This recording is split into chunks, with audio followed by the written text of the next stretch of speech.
दोस्तों, जापान एक ऐसा देश जिसने पूरी दुनिया के सामने अपनी मजबूती की मिसाल कायम की है। चाहे वो प्रकृति हो या फिर दूसरे मजबूत देश, हर कोई जापान के पीछे पड़ा रहता है। लेकिन जितनी बार जापान को झुकाने की कोशिश की, उतने अच्छे तरीके से जापान निखर कर आया। इसी वजह से आज ये दुनिया के सबसे विकसित देशों में माना जाता है और उसका विकास इस लेवल तक पहुंच गया है जहां आपको जापान में ऐसी बहुत सी चीजें देखने को मिल जाएंगी जो जापान के अलावा और कहीं नहीं पाई जाती। आप वो कौन सी चीजें हैं उसे जानने के लिए भाई साहब आपको वीडियो में बिल्कुल अंत तक बने रहना पड़ेगा, क्योंकि वीडियो वाकई में आपके दिमाग को पूरी तरह से घुमा कर रख देगा। Square watermelon. दोस्तों, जब बात वाटरमेलन की यानी कि तरबूज की आती है तो आपको पूरे इंडिया में अंडे के आकार के बड़े बड़े तरबूज देखने को मिल जाएंगे। लेकिन जापान की तो बात ही अलग है। वहाँ पर आपको अंडे की शेप के तरबूज तो मिलेंगे ही मिलेंगे, बल्कि उसके साथ साथ आपको स्क्वायर शेप के तरबूज भी खाने को मिल जाएंगे। असल में दोस्तों, इन्हें 17 में ग्राफिक डिजाइनर द्वारा इन्वेंट किया गया था ताकि तरबूज को फ्रिज के अंदर अच्छी तरह से फिट किया जा सके, वरना अंडे के आकार वाले तरबूज ज्यादा जगह भी घेर लेते हैं और अच्छी तरह फिट भी नहीं हो पाते। इसी चीज को सोचकर जापान वालों ने फल का आकार ही बदल दिया, जो हमें नहीं लगता कि जापान के अलावा और कोई करने के बारे में सोच भी सकता है। Next is ramen noodles ball. जी हाँ, आपने बिल्कुल सही सुना। जहाँ लोगों को नूडल्स खाने में पसंद होते हैं, वहीं जापान के तेज दिमाग वाले लोगों ने एक ऐसे स्पा रिजोर्ट को तैयार किया है जहाँ पर लोगों को रामेन नूडल्स नहाने का सुनहरा मौका मिलता है। यूनेसुन स्पा रिजोर्ट नाम की इस जगह पर गेस्ट को रामेन नूडल्स और सूप के अलावा भी कई सारी चीजें से नहाने का ऑप्शन दिया जाता है, क्योंकि इनका ऐसा मानना है कि जिन ग्रेटर से ये चीजें बनकर तैयार होती हैं, वो स्किन के लिए काफी ज्यादा फायदेमंद होती है। हाँ, बस नहाते नहाते खाने बैठ मत जाइएगा, वरना गंदगी की वजह से फूड पॉइजनिंग हो जाएगी।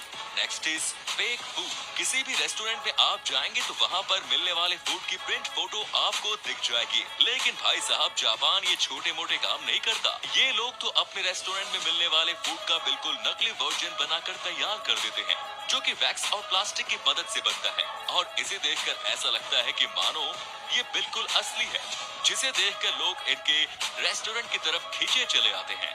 Next is people pushers. अब ये तो बहुत ही ज्यादा फनी है, क्योंकि हम सभी को पता है कि वर्किंग टाइम में ट्रेन वगैरह में कितनी ज्यादा भीड़ होती है, जिस वजह से कई सारे हादसे भी देखने को मिलते हैं और कई लोगों को तो भीड़ के चक्कर में ट्रेन भी छूट जाती है। परंतु हम आपको बता दें कि जापान में इस चीज की कोई गुंजाइश नहीं है, क्योंकि यहाँ पर अलग से लोगों को हायर किया जाता है ताकि वो ज्यादा से ज्यादा लोगों को धक्का देकर ट्रेन के अंदर फिट कर सके। Next is rabbit island. दोस्तों, हमने शताब्दी के मिड में कई सारे वैज्ञानिकों ने ओकुनोशिमा आइलैंड पर कुछ रैबिट को लाकर इन पर रिसर्च करनी चाहिए। अब इस रिसर्च का तो पता नहीं क्या होगा, लेकिन हाँ, इन खरगोश को बिल्कुल फ्री कर दिया गया, जिसके बाद देखते ही देखते इस पूरे आइलैंड में आपको सिर्फ और सिर्फ खरगोश देखने को मिलेंगे, जिस वजह से इस आइलैंड को रैबिट आइलैंड के नाम से जाना जाने लगा, जहाँ पर अक्सर लोग इन प्यारे प्यारे दिखने वाले खरगोश के साथ समय बिताने चले आते हैं। नेक्स्ट इज पूरी कूड़ा मशीन्स। दोस्तों, बूथ में जाकर फोटो खिंचवाना कोई नई बात नहीं है, लेकिन अब जापान में कोई नॉर्मल चीज नॉर्मल तरीके से कहाँ हो सकती है। इसी वजह से वहाँ पर मौजूद बूथ को पूरी कूड़ा कहा जाता है, जहाँ पर लोग न केवल फोटो खिंचवाते हैं, बल्कि उसी टाइम अपने मन पसंद का बैकग्राउंड और स्टिकर भी अपने तस्वीर पर लगवा सकते हैं। यहाँ तक आप उसी टाइम अपने सेल फोन पर उस तस्वीर को भेज भी सकते हैं। ऑल टोटल अगर कहा जाए कि जापान जितना हार्ड वर्किंग देश है, वहाँ पर मस्ती करने के तरीके भी उतने ही ज्यादा है, जो लोगों को स्ट्रेस को कम करने में मदद करते हैं। Next is train delays make headlines. Japan के बारे में ये वाला इंटरेस्टिंग फैक्ट है, तो वाकई में बहुत ज्यादा इंटरेस्टिंग है, क्योंकि अगर हम अपने भारत की बात करें तो यहाँ पर शायद ही ऐसी कोई ट्रेन होगी जो लेट न होती हो, क्योंकि कोई ना कोई ट्रेन तो 2-4 मिनट ही लेट हो जाती है, लेकिन लेट तो हो ही जाती है और उसे हम लोग लेट मानते भी नहीं है। लेकिन जापान में ऐसा बिल्कुल भी नहीं है। यहाँ पर अगर ट्रेन हल्की सी भी लेट हो जाए ना, तो लोगों की हेडलाइंस में खबर छप जाती है, क्योंकि जापान में लोगों को टाइम की बहुत ही ज्यादा अहमियत पता है और वहाँ के अधिकतर लोग ट्रेन में सफर करते हैं। इसीलिए अगर कोई ट्रेन 5 मिनट भी लेट हो जाए तो हर एक पैसेंजर को उनका टाइम खराब करने के लिए सॉरी बोला जाता है। Next is umbrella parking lot. आप लोगों ने गाड़ियों और साइकिल वगैरह की पार्किंग के बारे में तो सुना होगा, और सुना क्या, बहुत से लोगों ने तो देखा भी होगा और इसे पार्क भी किया होगा। लेकिन इस बात की हम गारंटी ले सकते हैं कि किसी ने भी अम्ब्रेला पार्किंग के बारे में नहीं सुना होगा, और सुनेंगे भी तो कैसे। ये तो जापान देश की फैसिलिटी है जहाँ पर आप किसी भी बिल्डिंग के अंदर जाने से पहले अपने छाते को न सिर्फ रख सकते हैं बल्कि उसे लॉक भी कर सकते हैं। ऐसा इसलिए किया जाता है ताकि जापान की बिल्डिंग गंदी न हो, क्योंकि वहाँ के वेदर कंडीशंस की वजह से अक्सर लोगों को अपने साथ अम्ब्रेला लेकर चलना पड़ता है। Next is millions of vending machine. हमें पता है आप लोगों ने वेंडिंग मशीन के बारे में सुना होगा और ये दुनिया भर में आजकल अवेलेबल हो गई है, लेकिन इसका आइडिया तो जापान से आया ही आया है। बल्कि जापान में जितनी वेंडिंग मशीन है उतनी शायद ही पूरी दुनिया में कहीं हो। जी हाँ, आज के समय में जापान में करीब 5 मिलियन से ज्यादा वेंडिंग मशीन मौजूद है, जहाँ आपको लगभग एक चीज के लिए शॉप में जाने की जरूरत ही नहीं पड़ेगी, क्योंकि मैक्सिमम चीजें आपको इस मशीन के जरिए ही मिल जाएंगी, जो लोगों के टाइम को तो सेव करती ही करती है। उसके अलावा उसकी वजह से ट्रेडिंग सिस्टम भी अच्छे से चलता है। तो दोस्तों, उम्मीद है आपको इस वीडियो में बड़ा मजा आ रहा होगा, तो वीडियो को लाइक करने में कोई कंजूसी मत करना। Next is silent karaoke.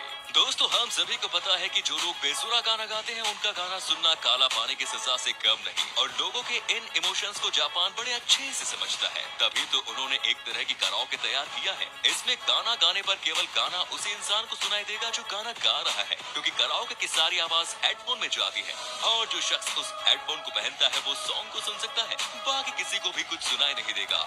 अब बाकी का तो पता नहीं, लेकिन हमारे जैसे बेसुरे इंसानों के लिए तो ये चीज बहुत ही बढ़िया है। Next is Tokyo's biggest resident. वैसे कि क्या आप ये बात जानते हैं कि 2015 में गॉडजिला को टोक्यो का प्रेसिडेंट बनने का मौका मिला था। इसके अलावा इसे यहाँ पर जॉब भी मिल गई, क्योंकि गॉडजिला यहाँ का टूरिस्ट एम्बेसडर है। यहाँ तक कि टोक्यो के मूवी स्टूडियो में 71 फीट की ऊंचाई पर गॉडजिला का सिर भी लटका हुआ दिखाई दे जाएगा, जो इस जगह को और भी ज्यादा रोमांचित बनाता है। Next is polite slurping. दोस्तों, अगर आप पूरी दुनिया में कहीं और आवाज करते हुए खाना खाएंगे तो आपको जाहिल गवार समझा जाएगा, लेकिन अगर आप जापान में खाना खाते वक्त मुंह से आवाज करेंगे तो वहाँ पर इसे अच्छा माना जाता है। और ऐसा माना जाता है कि जो लोग आवाज करते हुए खाना खाते हैं उन्हें डिश वाकई में पसंद आती है और इसका अच्छे से स्वाद ले रहे हैं। और अगर आप नूडल्स या सूप पीते वक्त ऐसा नहीं करते हैं तो रेस्टोरेंट के शेफ को ऐसा लगता है कि आपको खाना पसंद नहीं आया। इसीलिए अगर आप भी नेचुरल तौर पर खाना खाते वक्त आवाज करते हैं तो घबराइए मत, क्योंकि जापान के लोगों को ये बहुत ही अच्छा लगता है। Next is water saving sinks. दोस्तों, यहाँ पर आपको हर एक चीज में इनोवेशन और आइडिया नजर आएगा, तभी तो यहाँ पर बनने वाला सिंक भी काफी अनोखा है, जिसे वॉश बेसिन के जस्ट नीचे लगाया जाता है, क्योंकि जब आप वॉश बेसिन में अपना हाथ धोते हैं तो वेस्ट हुआ पानी सिंक में जाता है, और जैसे आप टॉयलेट को फ्लश करते हैं तो वही पानी उस वक्त इस्तेमाल हो जाते हैं, जिस वजह से गंदे पानी का रीयूज हो जाता है और साफ पानी बच जाता है। And the last, naps at work. Last but not the least, क्योंकि दोस्तों अगर हम जापान में होने वाली अनोखी चीजों की बात कर रहे हैं तो उसमें हम काम के दौरान मारी जाने वाली नींद की बात न करें, ऐसा हो ही नहीं सकता, क्योंकि जापान एक ऐसा देश है जो अपने यहाँ काम करने वाले वर्कर्स को काम के दौरान थोड़ी देर सोने की परमिशन देता है, ताकि वर्कर्स वापस से उठकर अच्छी तरह से काम करें। और ऐसा इसलिए होता है क्योंकि जापान हार्ड वर्किंग देश है और वहाँ पर काम करने वाले लोगों के ऊपर काफी ज्यादा वर्क प्रेशर रहता है। उसी वर्क प्रेशर को स्टेबल करने के लिए वर्कर्स को स्लीपिंग एरिया में जाकर थोड़ी देर सोने की परमिशन दी जाती है, ताकि वो पूरी तरह से फ्रेश हो जाए। काश इस तरह का सिस्टम हमारे स्कूल में भी होता तो पढ़ाई भी बहुत अच्छे से होती। क्यों दोस्तों, सही कहा ना हमने? तो उम्मीद है आपको ये वीडियो पसंद आई होगी।